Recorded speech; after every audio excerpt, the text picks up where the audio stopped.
Case में अपने विधिक दायित्वों का निर्वहन नहीं करके एफआईआर दर्ज नहीं कर रही हैं, तो पुलिस क्यों अकाउंटेबल नहीं है? अब तो स्थिति ये बन गई है कि जो 112 और ये सब जो है, और जो है सीएम हेल्पलाइन से भी ढकोसला हो गई है।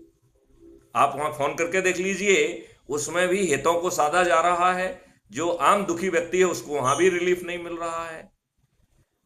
हम कॉन्स्टिट्यूशनल अकाउंटेबिलिटी कहां लाएंगे, कैसे लाएंगे? क्या आज का राजनीतिक सिस्टम आपको अच्छी व्यवस्था देने के लिए सक्षम है?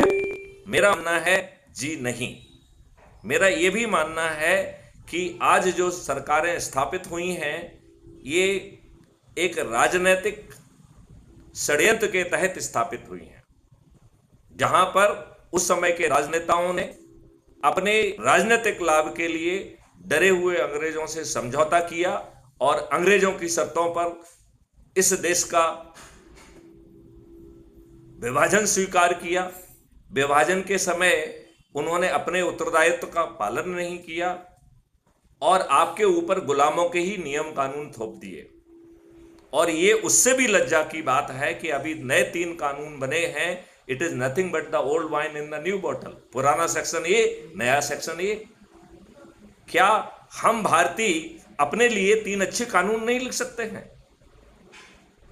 ये बेहद ही लज्जा का विषय है। ये बेहद ही राजनीतिक ढोंग का विषय है कि हमने वर्तमान सिस्टम चूंकि हमारे लाभ में आ रहा है, इसने पहले अंग्रेजों की सेवा की है, अब इन राजनेताओं की सेवा कर रहे हैं।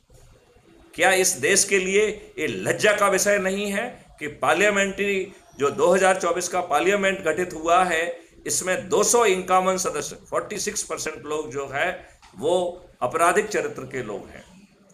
इनमें से 31% लोग जो है वो जघन्य अपराध के अपराधी हैं।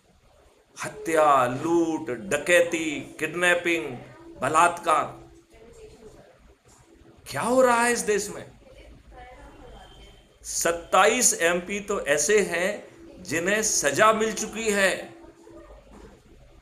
क्या इस देश के राजनेताओं को 144 करोड़ के देश में 543 स्वच्छ चरित्र के लोग नहीं दिखते हैं?